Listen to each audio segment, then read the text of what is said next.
कृष्णाय वासुदेवाय हरे परमात्मने प्रणतक्लेश नाशाय गोविंदाय नमो नमः। पुनर्वंश महापुराण की जय। श्री सूर्य महाराज कहते हैं कि ऋषिवरों, वैशंपायन ऋषि मार्कंडेय जी से कहते हैं, राजा जनमेजय जी को बताया कि मार्कंडेय जी ने मुझे बताया था। मार्कंडेय जी ने भी कहा कि कश्यप की स्त्री दक्षिणायन की गर्भ से सूर्य की उत्पत्ति हुई। कश्यप ऋषि की पत्नी अदिति के गर्भ से सूर्य हुई। सूर्य का विवाह विश्वकर्मा की पुत्री संज्ञा से हुआ। संज्ञा कुछ क्रोधी स्वभाव की थी।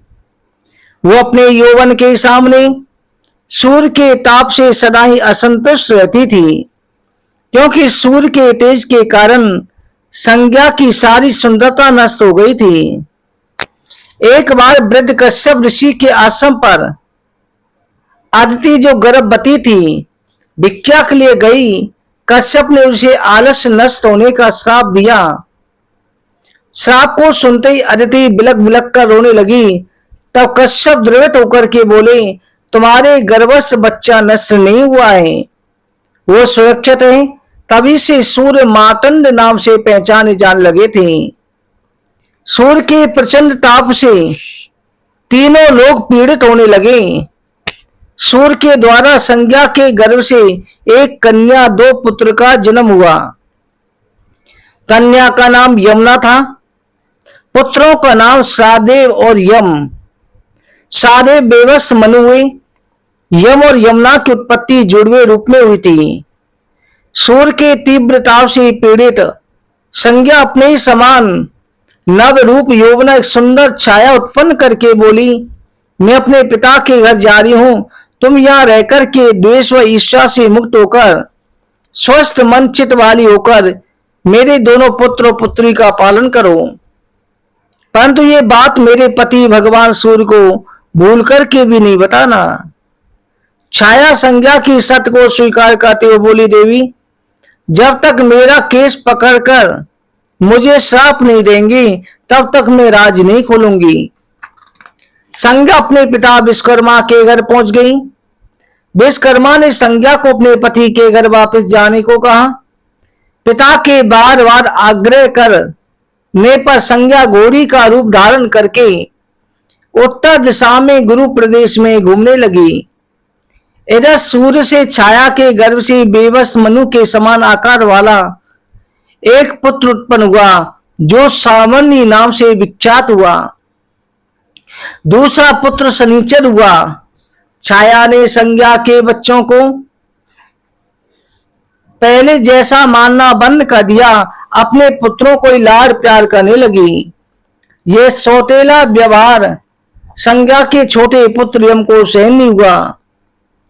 उसने अपनी विमाता छाया को क्रोध से मारने के लिए पैर उठाया।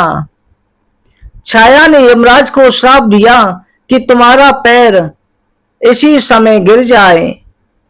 यम छाया के श्राप से भयभीत होकर घबराया और पिता सूर्य के पास गया। पिता को श्राप के बारे में बताया।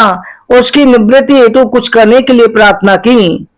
बोला, पिताजी माँ को तो सभी बच्चों पर बराबर स्नेह रखना चाहिए, परंतु वो तो अपने छोटे पुत्रों को अधिक सम्मान करती है, हमारी अपेक्षा करती है। इस अपेक्षा के कारण ही मैंने पैर उठाया, मारा नहीं था। पुत्र भले कुपुत्र हो, परंतु माता कुमाता नहीं होती। माता ने मुझे श्राप दिया है। आप प्रसन्न होकर मेरा अपराध क्षमा करें तो मेरे पैर गिरने से बच जाएंगे। सूर्य बोले कि हे पुत्र, अब तो तुम्हारी माता का ये श्राप टल नहीं सकता।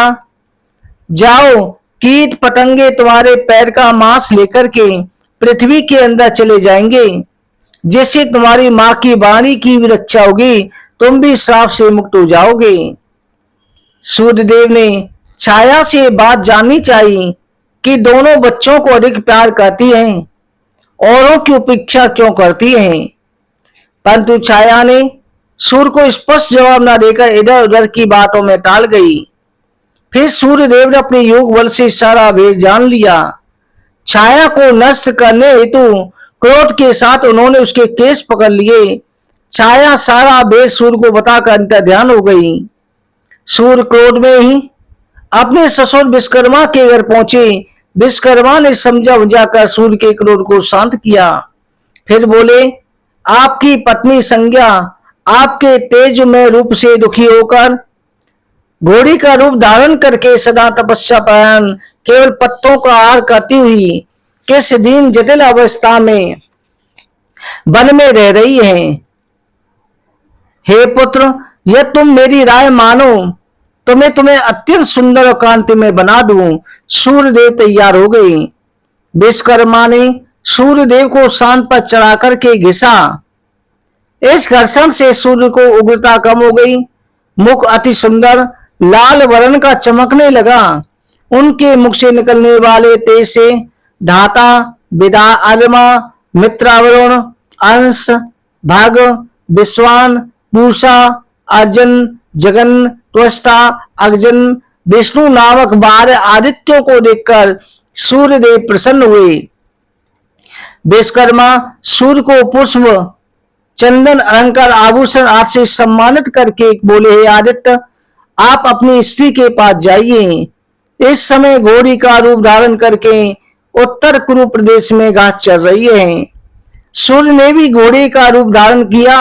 उत्तर कुरु प्रदेश में अपनी संज्ञा के पास पहुंचे और उन पर आकर्षित होकर क्रिया में लीन हो गई। घोड़ी रूपी संज्ञा के तेज से उस समय पर संज्ञा ने उसे परपुरुष समझा। उसी समय तेज को त्याग दिया। उनके तेज से अश्विनी कुमार का जन्म हुआ और वत्स और नास्तिक नामक पुत्र हुए। बाद में सूर्य ने संज्ञा को अपना असली रूप दिखाया। तभी उन कुमारों के पिता सूर्य और माता संज्ञा हुई। छाया के साप से दुखी यमराज धर्मपूर्वक प्रजा का शासन करने लगे। वो पितरों के अधिपति और लोकपाल हो गए। यमराज का भाई शनिचर ग्रह बन गया। दोनों अश्विनी कुमार बैठ हुई। विश्वकर्मा ने अपने स्थान पर सूर्य का जो तेज कम किया, वो तेज से भगवान विष्णु का चक्र बन गया, जिसके द्वारा भगवान श्री विष्णु ने असंख्य असुरों का नाश किया। यम की बहन यमुना नदी बन गई। श्रद्धा व मनु सामनी मनु नाम से प्रसिद्ध हुए। वैशंपायन जी ने कहा कि हे राजन, बेबस मनु के 9 पुत्र इक्ष्वाकु, नावाग, जिष्णु, नारिश्चंद्र, प्रायुष, नवाग पुरुष और पुरुष थे। पहले वनवंतर के मनु के कोई संतान नहीं थी। उन्होंने संतान की कामना से मित्रवरुण को प्रसन्न करने के लिए पुत्रेष्टि यज्ञ किया। इस यज्ञ से सभी ऋषि मुनि, सभी देवता, गंधर्व प्रसन्न हुए। मित्रवरुण के अंश से उस यज्ञ में इदा नाम की कन्या उत्पन्न हुई। दिव्य अलंकारों से युक्त थी। मनु ने इदा से अपने निर्देशों का पालन करने को कहा। इदा मनु से बोली कि मैं मित्र वरुण के अंश से उत्पन्न हुई हूं। सर्वप्रथम हमें उनके यहाँ जाना चाहिए, अन्य कहीं नहीं जाना चाहिए। ऐसा कहकर के इदा मित्र वरुण के पास गई। हाथ जोड़कर के विनय पूर्वक बोली कि आप लोगों के अंश से उत्पन्न हुई हूं, आप लोग मेरे कार्यों का निर्देश करें। मित्रावरुण इदा से बोले, हम लोग तुम्हारे सदाचार से प्रसन्न हैं। तुम तीनों लोकों में हमारी कन्या महाराज मनु के वंशधर के पुत्र के रूप में होंगी। तुम सभी के लिए प्रिय धर्मात्मा बनकर सुदुम्न नाम से बेबस मनुवंश का विस्तार करोगी। महाराज मनु का तप पराक्रम शास्त्रांत ज्ञान अनुपम है। तुम उनके यश का वृद्धि करो। मित्रावरुण से विदा होकर इदा अपने पिता के पास जाने लगी। रास्ते में चंद्रमा के पुत्र ने देखा, मोहित हो गया। बुध ने अपने मुख की सीटी बजाई। इदा बुध दोनों के नेत्र मिलकर 4 हो गए। फिर इदा और बुध एक दूसरे पर आकर्षित हो गए। दोनों प्रेम पास में बन गए। बुध से पुनर्वा नामक पुत्र इदा के गर्भ से उत्पन्न हुआ। पुत्रोत्पत्ति के बाद इदा का सतीत्व नष्ट हो गया। वो पुरुष बनकर के सुदुम्न नाम से प्रसिद्ध हो गई। सुदुम्न के रूप से फिर उसके 3 पुत्र हुए, उत्कल, गया, विनितास्य। उत्कल को उत्तर का राज, विनितास को पश्चिम का राज, गया को पूर्व का राज मिला। प्रजापति मनु इच्छा को 10 पुत्रों के उत्पन्न होने के पश्चात सूर्य में लीन हो गए। उनका उत्तराधिकारी राजा इक्ष्वाकु का वंश बना। फिर गुरु वशिष्ठ के निर्देशों पर सुदुम्न प्रतिष्ठानपुर का राजा बना। कुछ ही समय के बाद सुदुम्न ने पुरवा को राज सौंप दिया। उत्कल के 3 पुत्र ऋषक, अम्बरीक और दंड थे। दंड के नाम से दंड का प्रसिद्ध हुआ। सुदुम्न स्त्री भाव और पुरुष भाव दोनों ही विद्यमान थे। सुदुम्न इला नाम से भी प्रसिद्ध थे। नरिशन के पुत्र सग और नावाक के पुत्र अम्बरीश हुए। इसके बाद में सुकन्या सर्याकी राजा वंशज हुआ। सर्याकी के सुकन्या कन्या हुई, जिसका विवाह चवन ऋषि से हुआ। आनंद का पुत्र तपस्वी रेव हुआ। रेव का आनंद देश राजा बना। राजधानी कुशिस्थली थी। उसके 100 पुत्र हुए। बड़े पुत्र का नाम कुकुडमी था। रेवक कुछ समय बाद कुकुडमी को साथ लेकर ब्रह्मलोक में संगीत सुनने चला गया।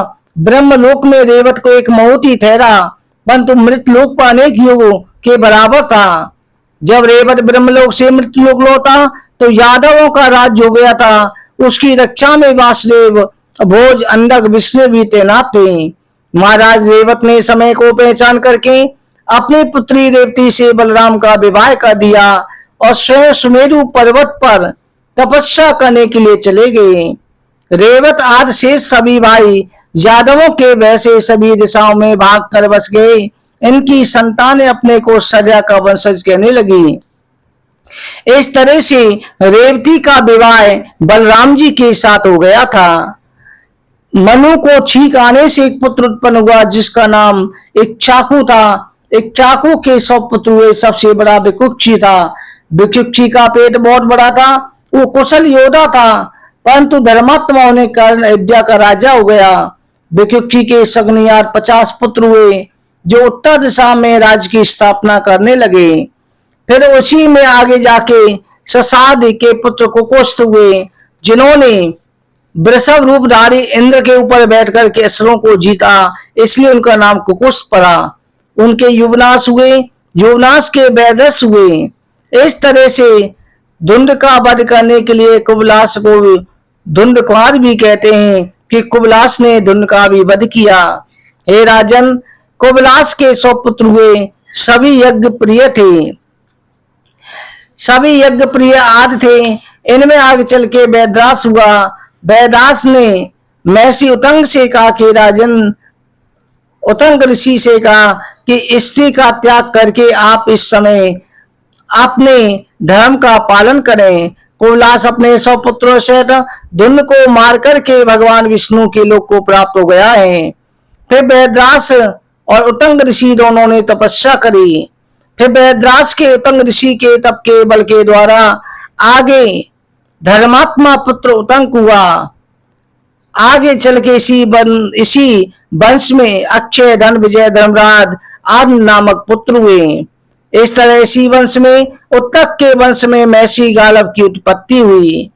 भक्तों, आज की कथा कहीं पर विश्राम करते हैं। इन वंशावलियों को सुनने से मनोवांछित वंश की पुत्र संतान की प्राप्ति होती है। बोलो हरवंश महापुराण की जय।